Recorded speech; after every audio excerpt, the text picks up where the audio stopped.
Jangan sampai ada lagi yang main-main urusan sertifikat.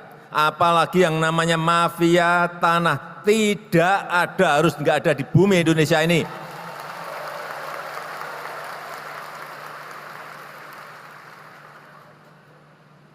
Pak Menteri adalah mantan Panglima.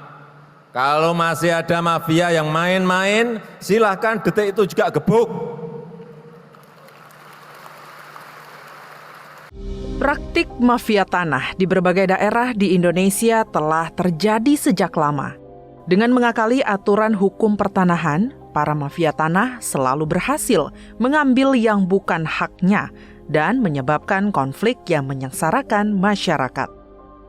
Tak hanya teguran keras dari Presiden Joko Widodo untuk menggebuk mafia tanah, DPR RI pun fokus mengawal kasus-kasus pertanahan lewat sejumlah panja pertanahan yang telah dibentuk di komisi terkait dan mendatangi langsung daerah-daerah yang memiliki konflik pertanahan dan masyarakat yang butuh bantuan dalam melawan bengisnya mafia tanah. Usai Polda Lampung menangkap 5 orang tersangka karena terbukti memalsukan sertifikat hak milik pada tanah seluas 10 hektar di Desa Malangsari, Kecamatan Tanjung Sari, Lampung Selatan. Komisi 3 DPR RI sempat berkunjung langsung ke Lampung Selatan dan mendesak pemerintah untuk memberikan perlindungan hukum pada masyarakat yang memiliki tanah dari oknum-oknum mafia tanah.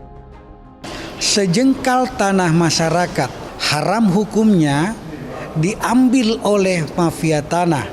Olehnya itu, negara harus hadir di tengah-tengahnya, memberikan kepastian hukum, memberikan perlindungan hukum kepada masyarakat yang sekira-kiranya tanahnya dikuasai atau diperjualbelikan oleh oknum-oknum yang bermain di mafia tanah. Jadi kesemuanya ini adalah variabel-variabel yang harus diperhatikan oleh pemerintah, terutama para penegak hukum untuk memberantas mafia tanah ini. Banyak daerah ada tanahnya, ada sertifikatnya malah. Tetapi dipaksakan oleh orang tertentu, dipaksakan oleh pengusaha tertentu untuk menjual tanahnya. Komisi 3 DPR RI juga mendesak pemerintah untuk mengusut tuntas kasus mafia-mafia tanah yang marak terjadi.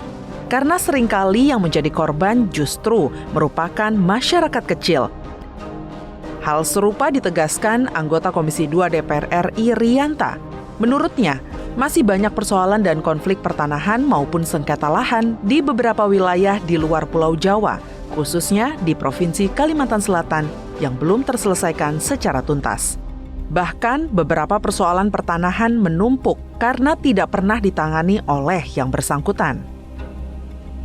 Ditemui usai rapat kunjungan kerja ke BPN wilayah Kalimantan Selatan, Rianta menuturkan, berkaitan dengan adanya beberapa produk sertifikat ganda, Komisi 2 DPR RI mendorong BPN untuk mengambil langkah administrasi, salah satunya membatalkan sertifikat yang muncul setelah adanya produk sertifikat yang terdahulu.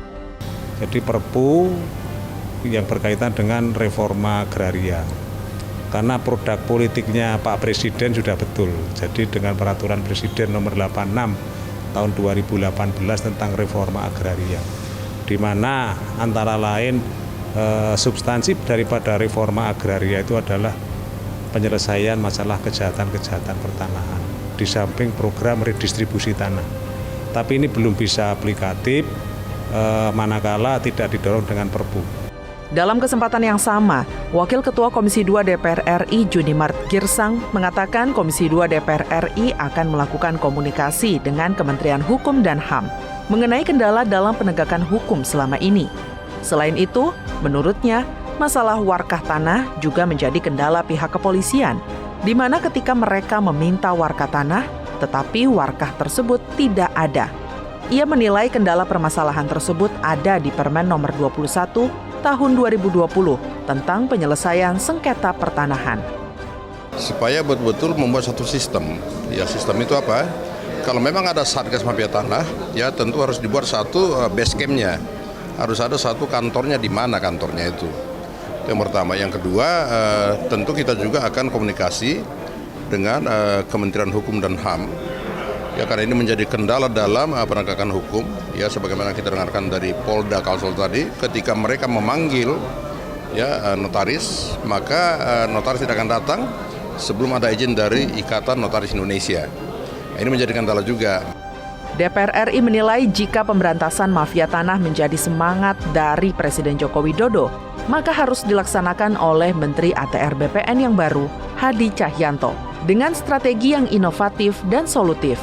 Di antaranya, pembenahan di dalam tubuh Kementerian ATR BPN, perbaikan sistem, sinergi lintas sektor untuk mempercepat penuntasan mafia tanah. Tim Liputan TVR Parlemen melaporkan.